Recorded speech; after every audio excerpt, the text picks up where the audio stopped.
Okay, we're ready to begin with number 19. It shows a reaction of propane, C3H8, and 5 oxygens to make 3 carbon dioxide and 4 waters, and everything's in the gaseous physical state. It says, when this reaction is considered for thermodynamic studies, what is the partial pressure of oxygen gas in the standard mixture? When you have a reaction and you're generating a standard state, and that's going to be represented with a little superscript 0 over the state functions like delta H and delta S and all of those. That is for a particular set of pressures and concentrations. The standard state is 1 atmosphere partial pressure of each gas present. And in this particular case, it asks us for the partial pressure of oxygen in this standard mixture. And it is the same for oxygen that it is for propane or carbon dioxide or water vapor either. They're all at 1 atmosphere pressure. That defines the standard state. So there's 4 gases involved in this mixture. So the total pressure would be 4 atmospheres, and the mole fraction of each gas would be 0.25. So the standard state defines a set of concentrations, and that's critically important, and something you should put into your mind as a concept. That standard state is for a particular set of concentrations with each gas present at 1 atmosphere pressure. Now, this reaction doesn't have anything but gases. So, but suppose it had sodium sulfate aqueous. Well, when you dissolve sodium sulfate, you get 2 sodium ions and 1 sulfate ion. So the standard state of that mixture would be also sodium ion at 1 mole per liter concentration and sulfate ion at 1 mole per liter concentration. Doesn't matter that you have Na2SO4 and you're going to get 2 NAs when you dissolve SO4. That's not the standard state. The standard state is still 1 mole per liter of each aqueous component in a solution that has aqueous things and maybe could have gases involved as well. Okay, but the short answer to this question is C. It's 1 atmosphere pressure. Now, number 20, we're going to have to calculate the delta H for this reaction. So the delta H for a reaction, and maybe I should copy the reaction down. Well, that's the delta H of the reaction is going to be the sum of the delta H of formation of products minus the sum of the delta H of formation of reactants. Okay, so let me write down the equation so we'll have that when we get ready to do the problem. 2C3H8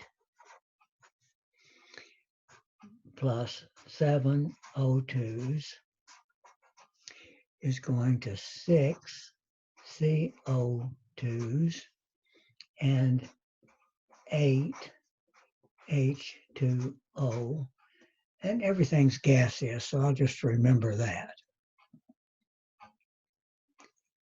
Okay, now, so this becomes our problem.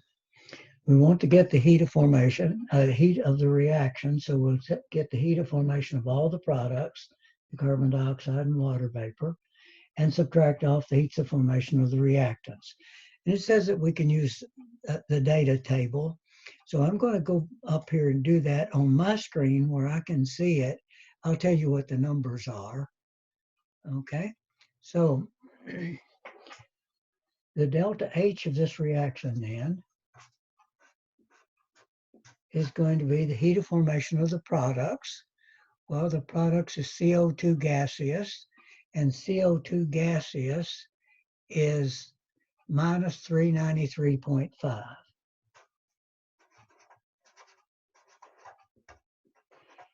And that's going to be in kilojoules per mole, and the equation is showing 6 moles of product, so I need to multiply that by 6. And then I want to add to that the heat of formation of 8 waters, and so that'll be 8 times the water value off the table. Be careful, the one we want is the gaseous water. It's minus 241.8.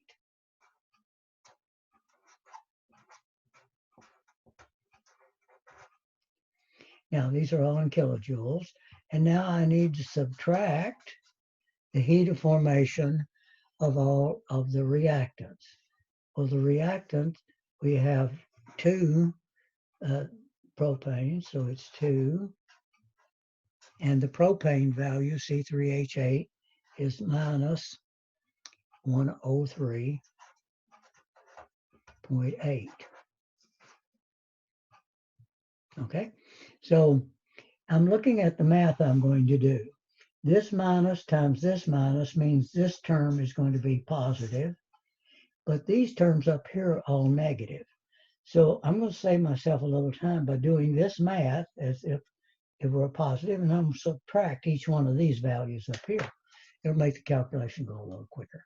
So I'm going to take 2 times 103.8, and now I'm going to subtract from that 6 times 393.5 and subtract 8 times 241.8. Yes. And I'm checking my numbers. 2 times 103.8 minus 6 times the CO2 value is minus 393.5. That's correct. And then minus 8, or 8 times minus the water value is gas is minus 241.8. Okay, so that's good. So my numbers all look right. And what I come out with for the overall delta H of the reaction to be minus 4087.8 kilojoules. So let's go back down to my table. Well, I'll let you see the table I was using, and then we'll go down. You can watch me. Okay, so here's the table that I used, and there's my water value, there's my carbon dioxide value, and there's my propane value.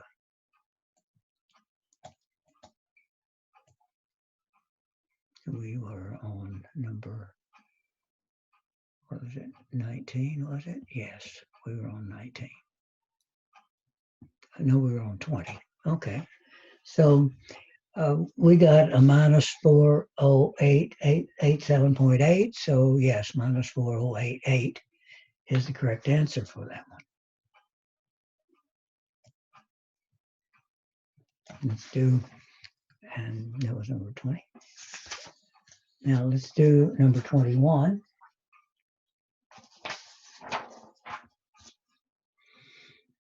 And it says if the reaction is carried out in a rigid, constant volume, thermally insulated container, the pressure will increase, or the temperature will increase. So number 21, we're looking at the temperature and pressure during this reaction if we had it in a solid steel container. Now we're still looking at the same reaction that we did a while ago. So let's, so will the question is, there were 2 statements. It said the pressure will increase and it said the temperature will also increase. So we're going to check to see, is that really what happens to this reaction? So let's go back over here where we can see my pad. All right. So here is the reaction that's taking place. Remember, these are all gases. So on this reaction, I'm going to have 14, 6 plus 8, is I'm going to have 14 moles of product, gas in the products. In the reactants, I've got 7 and 2. I've got 9 moles of gas in the reactants.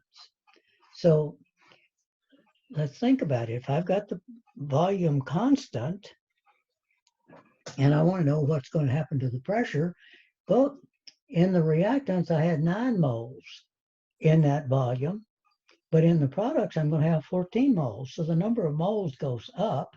So the pressure is going to go up in the container if the volume can't change. So that is going to be true. The temperature or the pressure is going to go up inside the container. Now let's look at the sign of the delta H, because that's going to tell us that in this reaction, we're going to have heat as a product. Well, heat is a product. I'll just write it down right here. Heat is a product. Heat's coming out. So that means if I'm looking at the temperature now of this system, and heat is going to be coming out of it, then the temperature is going to go up. So the temperature is going to go up also. Okay, so the correct answer is going to be that both will increase. And that's how you would make a prediction about the changes in temperature, looking at the reaction.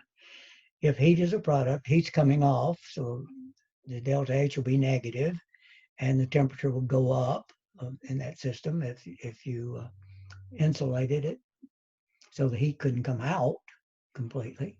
It's a thermally insulated container. And then if you look at the pressure, you're looking at the change in number of moles. We started out in this case with 9 moles of reactants, and we wound up with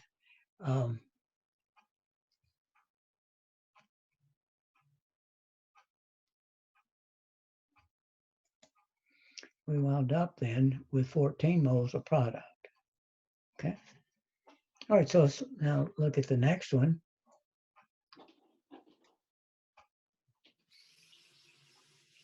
Okay. How much heat is involved when 1 liter of oxygen gas is used to burn benzene? That's the C6H6 at 1 atmosphere pressure and 25 degrees. Well, 1 atmosphere pressure for the benzene and 25 degrees is the standard state.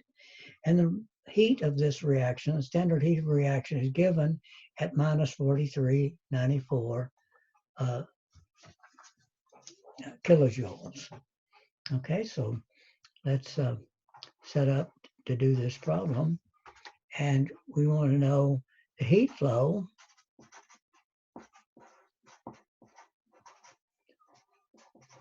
for 1.50 liters of oxygen, O2, at 25 degrees in 1 atmosphere.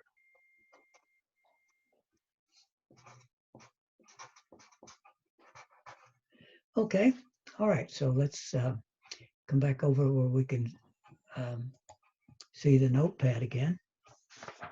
So now my reaction, I'm looking at heat.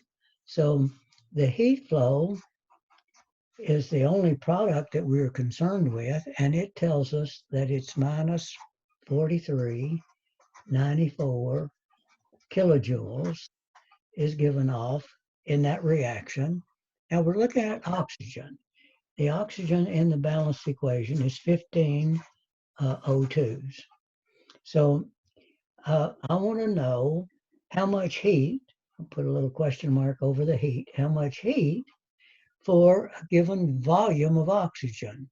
The volume of oxygen is 1.5 liters. Okay, so I have to do a little sidebar calculation because when I'm dealing with gases, the relationship between gases and amounts of material is the PV is equal to nRT. So the number of moles is really the fundamental thing for the balanced equation. 15 moles of the oxygen would give us minus 4394 kilojoules. But we don't have 15 moles, we have a different amount. We've got to figure out how much we do have. So the number of moles is going to be the pressure times the volume over R and the temperature. So we know what the pressure is. The pressure was 1 atmosphere pressure.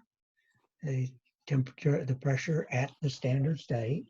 The volume is 1.5 liters. So the number of moles is going to be pressure of 1 atmosphere. The volume is 1.5 liters. R is 0.0821 liter atmospheres per mole per Kelvin. Temperature is 25 degrees. That's 298. 0.15 if we want to carry the extra digits along. Sometimes I do and sometimes I don't. Okay, let's see how many moles that turns out to be. So I've got 1.5 and divide that by 0.0821 and divide that by 298.15. So what I calculated for the number of moles was 0.061 and some more digits. I'm just going to write it like that because I'll do something else with those digits in just a moment. Okay, so now I got my equation again. It says 15 O2s goes to minus 4394 kilojoules. And the number of moles I have is up here. You know, that's on my calculator. I'm just going to say that's my answer. I'll show you why that works best. So the answer is the number of moles. The equation is showing 15 moles. So my rebalancing factor is going to be just the answer that I've got on my calculator divided by 15. And that's the rebalancing factor. The overall heat is going to be the rebalancing factor multiplied by what we have up here over in the questioning. And the amount in the problem was minus 4394. And of course, this is going to be in kilojoules, and I'm done. So I've got my rebalancing factor. I need to divide it by 18. And I'm getting the number I've got on my screen is 0.003 something or other. And then I need to multiply that times minus 4394. So the heat flow is going to be minus 14.96. Minus 1496.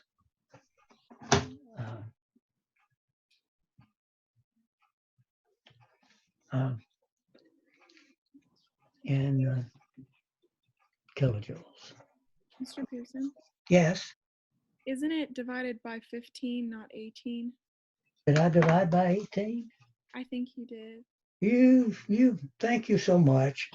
I do stupid stuff like that. My keys are close together and my bifocals sometimes I'm not pointing where I'm supposed to point. All right, I'll put it back in. We'll do it over again.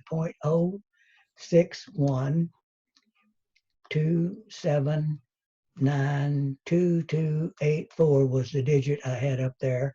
I should have been dividing by 16. Is that right? 15. and divide that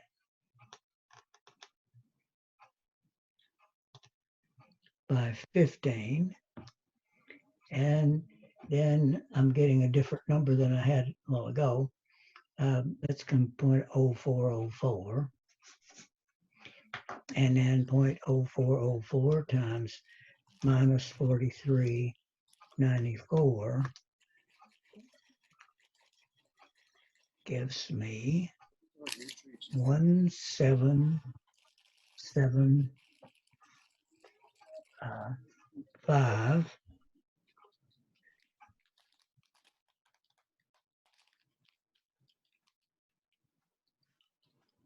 Is that, yeah, it is. I believe that answer looks like we're getting that one of the answers, but it's off by a factor of 100. And I don't think we made that mistake. So I'll double check later, but what I got on my calculator screen, you all can tell me if that's what you got. I got minus 1775.55 and a bunch of other digits, and it's still in kilojoules. And it looks like the answer is written as minus 18 kilojoules, and I think it should be 1800 kilojoules. Yes. When I plugged it in, I got negative 17.95. Okay. That's okay. Let's try again. You took points. Oh, I bet you I see another mistake. Where was my?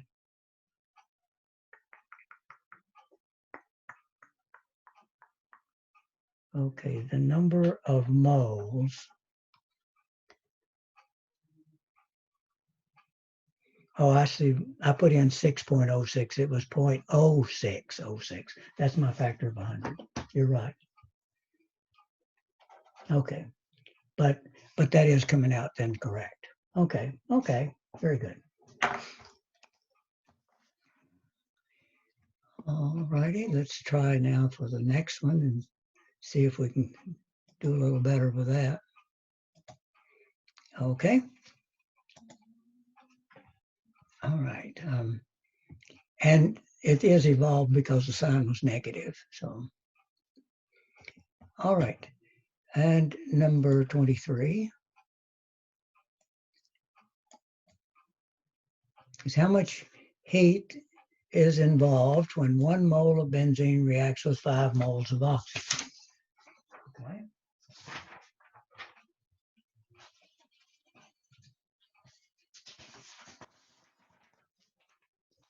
So this is number 23. And we've got 2C6H6, and that's reacting with 15 O2s, and that will produce minus 43.94 kilojoules. Okay. All right. Now let's go over to the pad. And okay, so this is the reaction, and it says we have 1 mole of benzene, and it says we have 5 moles of oxygen, and we want to know how much heat would that produce. All right, the equation is showing 2 moles, so there's the 2 moles down here for the benzene. The equation is showing 15 moles. So I have 2 rebalancing factors. One is 0.5, and this one is 5 divided by 15. That's going to be 1/3, right? So that's going to be 0.333. So comparing these two, this one is smaller. So this is going to be the limiting reagent. So my answer is going to be the rebalancing factor. I'm just going to do it like it says here, 5 over 15. We divided that out already here. But then that needs to be multiplied by what's under the question mark up here is minus 43.94 kilojoules. So if I take 5 and divide by 15, does in fact come out 0.333, and then multiply that by minus 43.94, and that gives us minus 1464.6 and repeating digits. Okay. And let's see, that should be the correct answer. We should be done with that. Okay. Well, plus or minus 1. It really should be 1465 if I didn't round off anything here. So, but usually it'll come out plus or minus 1 in this last significant digit. So that's right. Okay. Number 24.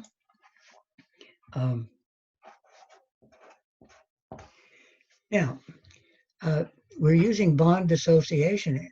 No, 24. This is okay. This is a heat gain equal heat loss type problem. We got 50 gram sample of copper, heated to 100 degrees, put into 250 grams of water at 1.5 degrees. What will be the final temperature of the water and the copper? And we're given the molar heat capacity of copper is some number that's off my screen here. Heat capacity of copper is 24.4 joules per mole per degree, and the molar heat capacity of water is 75.3 joules per mole per degree. Okay, we're going to have to be a little bit careful here. I think what I would do is, since the heat capacities are given in joules per mole, I'm going to convert the grams of each one that's given in the problem to moles as my first part of the problem. So if I take 50 grams of copper and hit the screens so you can see it.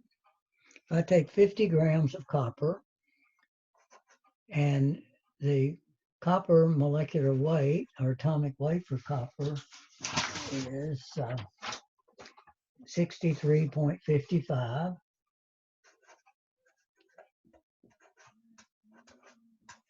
And that's going to be the moles of the copper.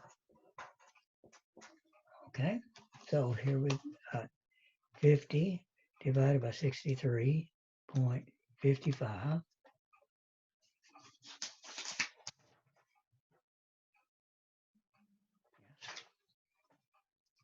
So the number of moles of copper is 0.78678, and a whole bunch of digits after that. Now, let's see if I can take advantage of this. I'm not sure that I can, but let's just see.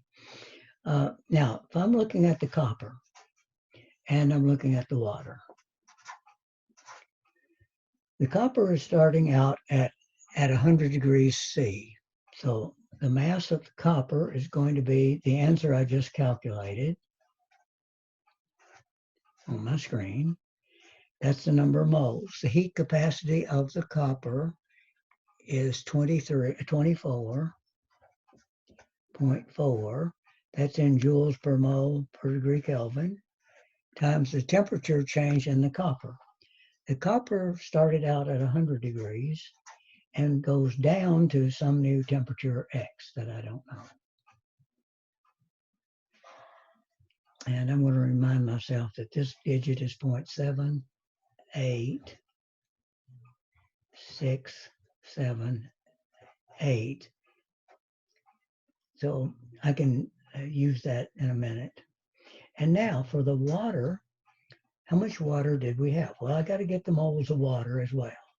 So the moles of water I had 250 grams of water, and the molecular weight of water is 18.02. So 250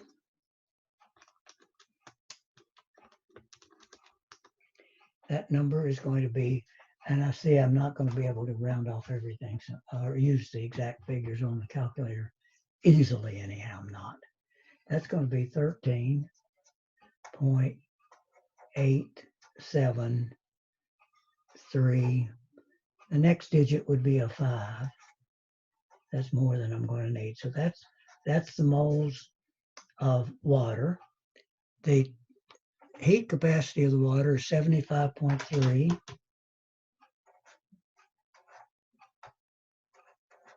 That's joules per mole per degree. And the temperature change in the water started at what temperature? What temperature were we at in the water? At 1.5 degrees. And it's going to go up to that new temperature. It's going to be higher than that. So the difference is that minus 1.5. Now I know that this is not the way the book shows. The book shows heat gain equals minus heat loss, and that's certainly true. But I'm setting it up so that both the left and the right-hand side will be a positive number. And that avoids me having that minus a minus. That is the source of most of the mistakes that I see. So here's what I'm going to do. I'm going to take this times x. So I've got this number in my screen, and I'm going to multiply that by 75.3. And when I do that, what I got over here for this first term is 1044.67x, and then minus that times 1.5 times 1.5. So minus 1567.009 would be the next digit. Okay, so I've got all of that side done. 1567.009, yes. Now let's do the other side over here. And actually I can do it fairly simple from here, I guess. If I took 50 and divided by 63.55, that should give me this number back on my screen. And then I want to multiply that times 24.4 and multiply that by 100. And when I do that, I get 1919.74. 75, I guess, is the better digit. Minus, now I've got to, so I took this number times this number times this number to get that one. Then I'm going to take this number times minus 1 to get that one. So I just need 0.78678 times 24.4. And that's minus 19.197x. Okay. Be with you in just 1 second.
Okay, and continuing right along, let's see what we've got.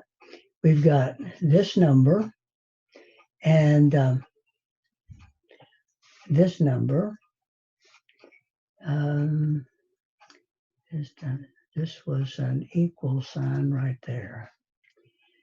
Equals this times x, and this time. Okay, we got it. Okay, so now here's what I'm going to do. This term involves the x, and it's negative on this side. So I'm going to add that to both sides to move it over here. And this number is negative on this side, so I'm going to add it to both sides over here. And then it'll make this a little bit easier to solve then. So I want this number, which is the one I have on my screen, times 100. So I've got this number back on my screen.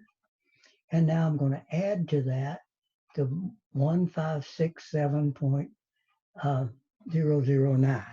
So I'm going to add to that 1567.009. Okay, now what I got for the constant, I'll put it over on this side over here. Well, it doesn't matter. 3486.7522, and that's going to be equal to this number plus this number.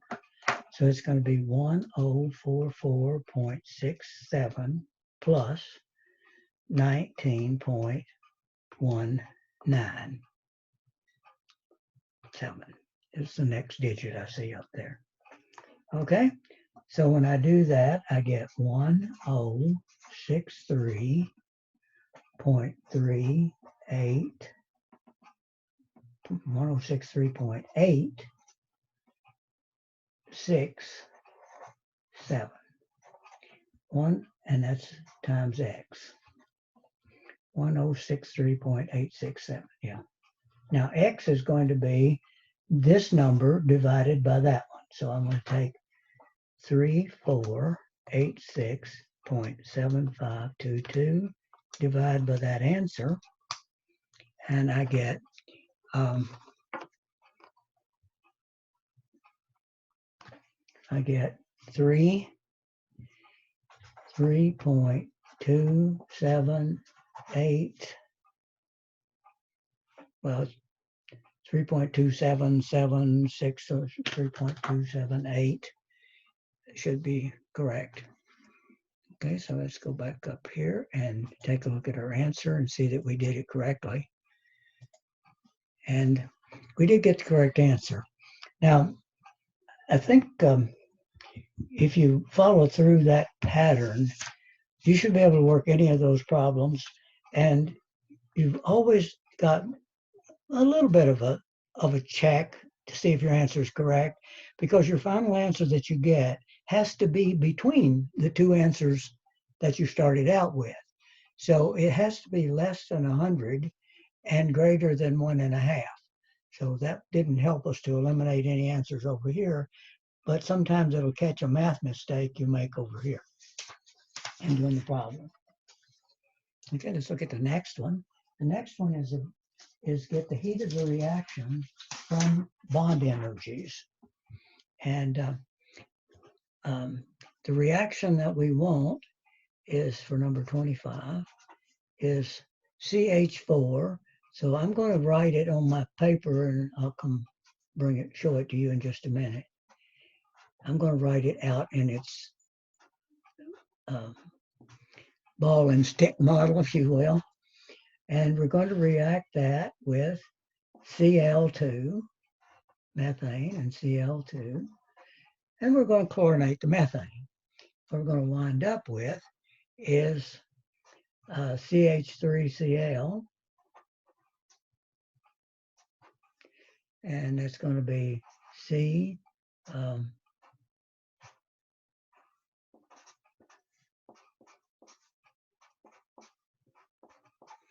plus HCl. Okay, now when we go over and look at the pad, I'll show you the way I wrote the reactions.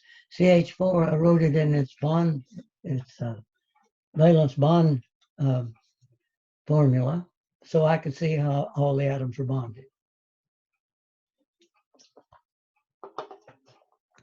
And I did not include the lone pairs on chlorines because that's not important for this reaction. We're just looking at the bonds.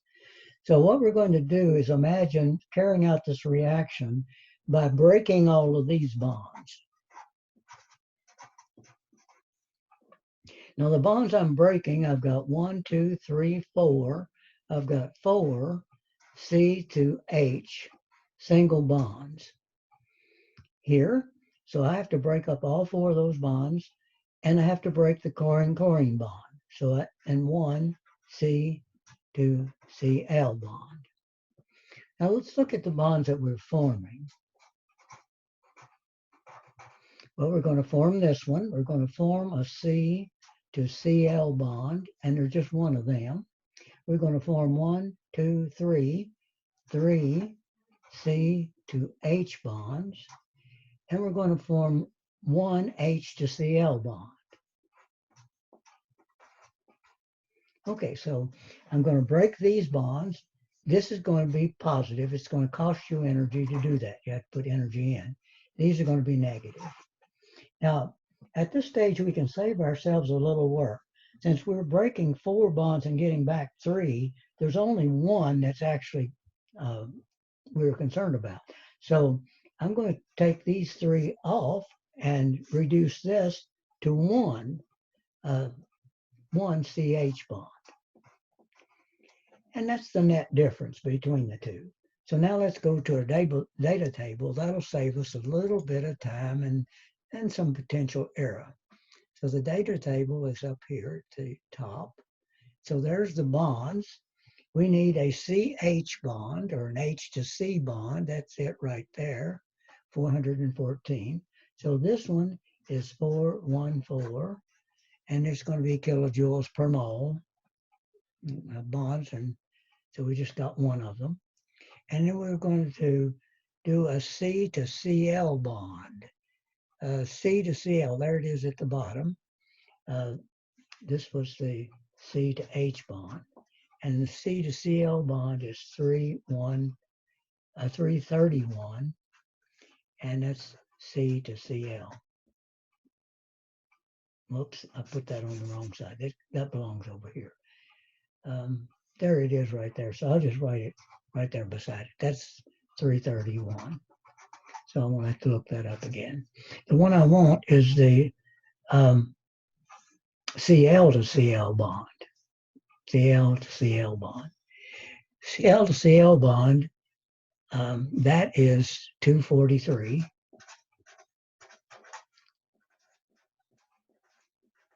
So I had one of these and one of these. So the total heat and broken bonds is the sum of these two, 414.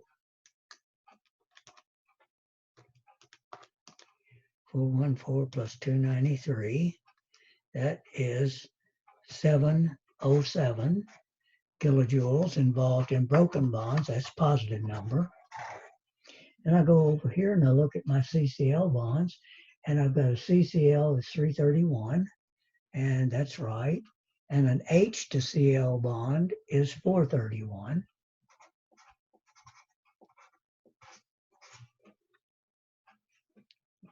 Okay, and we total those up, Mr. Pearson, Yes, it's 243, not 293, so it should be 657. which one? The CL to CL bond, The CL to CL bond there at the bottom. is 243, right? Yeah. Oh, wait. C to CL. Where did I get that number? Well, that's good. Thank you. It's the CL to CL, it's 243, and it should be 657, not 707. Okay. So this one, the C to Have the CL to number right. CL bond I think you plugged it in wrong. is 243. That's Gotcha. right. Okay. Yeah, thank you.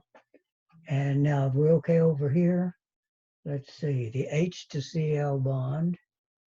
Yes, H to Cl bond is 431. That's correct. And the C to Cl bond is the one I need over here. And the C to Cl bond is the 331. Okay, does that look right? Okay. So let's try now. 414 plus 243 is 657. And that's positive. And 431 plus 331 is 762, and that's negative. Okay. And what are we, 25 or 26? 20. Okay, we're at 25, yes. So we've got 762 negative, and so we got 657 minus that answer is minus 105. Okay, that looks good. Okay, so the delta H that we would estimate for the reaction is equal to minus 105 kilojoules. Now, as we mentioned when we did the lecture, the exact value is probably different from that. Bond energies are averages of all the different kinds of CH bonds you could have. If you average them all together, you get to 414. So the one for this particular molecule is not necessarily 414. And the same thing is true for every other bond we looked at.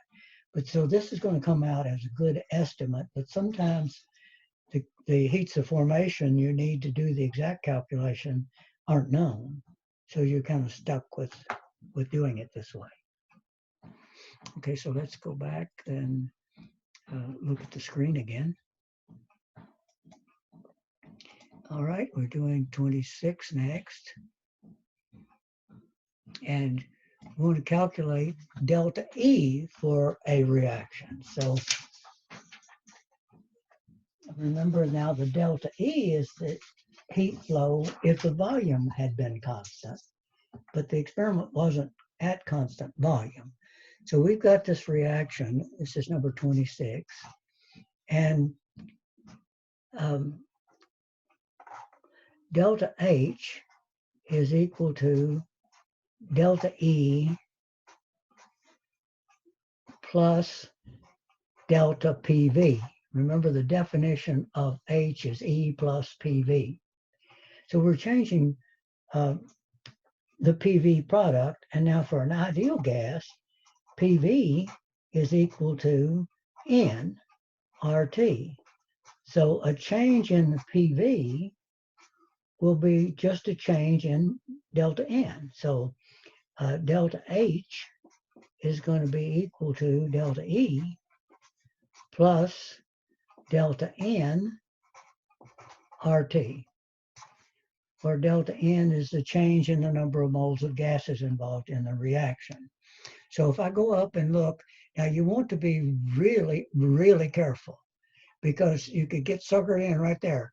Let me get my highlighter up there. I want to shine a red light on that. And let's see, it's animation right there, and it's this one, and this one. Now we got it. Okay, this is a liquid. Okay, so we're going to carry out this reaction. We ignore that liquid in figuring the delta N. So in the product gases, I've got 4 here and 9 here. So 9 to 4, products minus reactants, would be -5. So delta N is going to be equal to -5. And so delta H, well, I'll go ahead and do it. Delta H is delta E minus 5 times R and T. I can add 5RT to both sides, and I get, then delta E is going to be delta H plus 5RT. Now, we've got numbers already. The delta H is given in the problem. It was -1166 kilojoules. That's going to be in joules, so I'm going to make that times 10 to the third. Now it's in joules. Plus 5 times 8.314. And the temperature for the standard state is 25 degrees, and that's what's given in the problem. So that's 298.15 kelvins. Okay, so I can do that math. So I've got -1166 with an exponent of third. And I'm multiplying, I am adding to that 5 times 8.314 times 298.15. So -1166, 10 to the third, plus 5 times 8.314 times 298.15. It looks good. So I'm getting delta E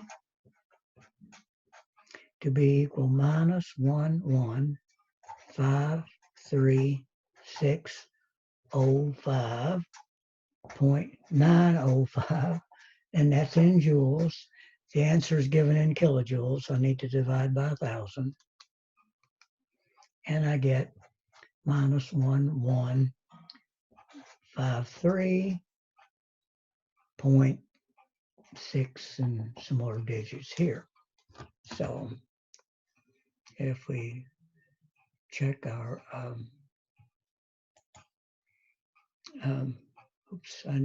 well, there's the calculation. You didn't see me do it, I'm sorry. But I took delta H as delta E plus delta PV. I changed the PV product to delta nRT. So the relationship between delta H and delta E is delta H is delta E plus delta nRT. Delta N is the number of product moles of gases, and I pointed out that the water was a liquid and not counted as gases. So delta N turns out to be -5. And then we just rearranged and did the math, and this is the answer we got then in kilojoules. Okay, and now we can go back and share again.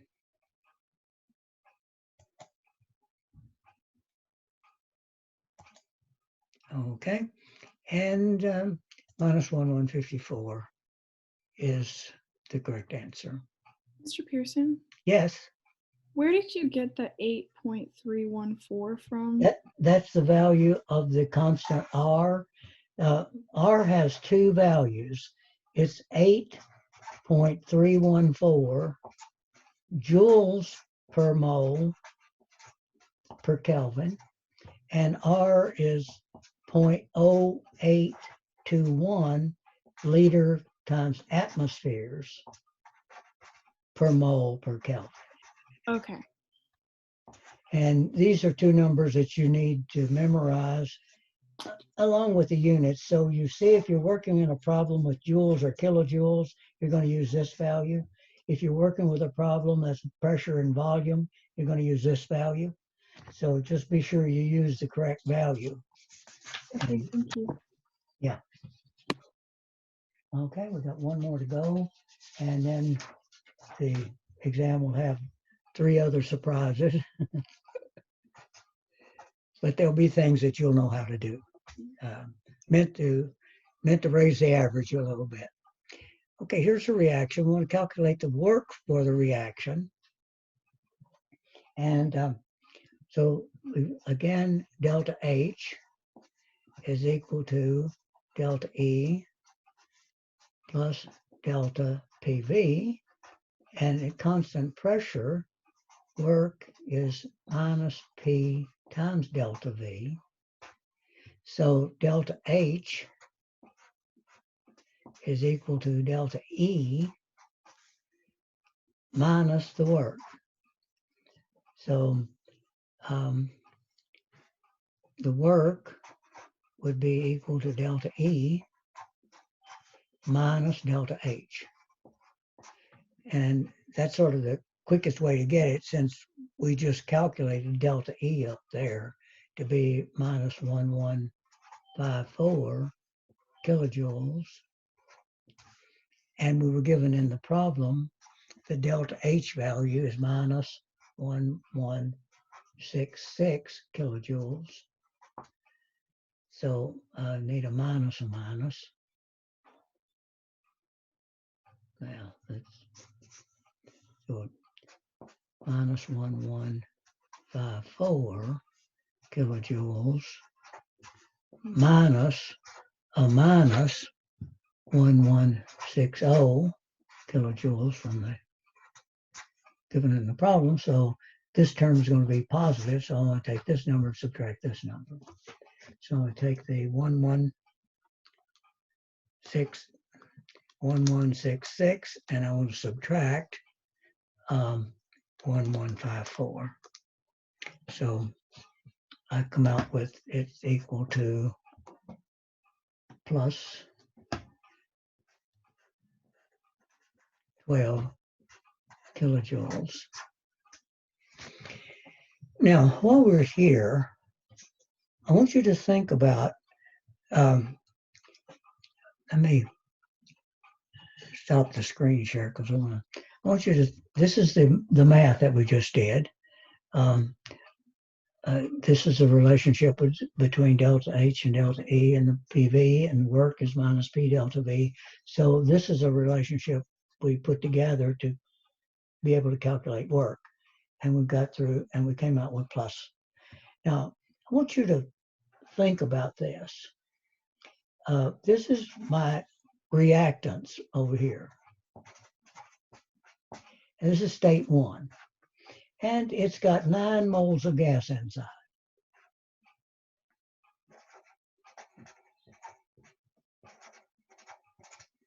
And now let's look at state 2.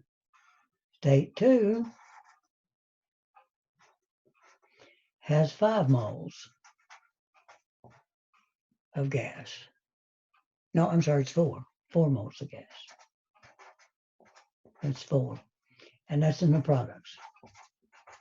That's state 2. Now just look at these two. If I want to go from this state to this one, what has to happen? The atmosphere has to do work, surroundings has to do work on the system. That's positive. So when you see pressure, volume go down like that, that's because work was done on the system to compress it. And that gives you the positive sign for the work. So it's always good, I try every time I do a problem to look at 2 things. Does the sign make sense? The sign's got to be correct. I'm going to, rather than calculate a sign, I'm always going to do big numbers minus little number, and then I decide the sign. And I could do that right here as well. We didn't need to, but we could look at it and see that it is okay. All right. So I think we're a few minutes over, about 3 or 4 minutes over. So I'm going to stop the recording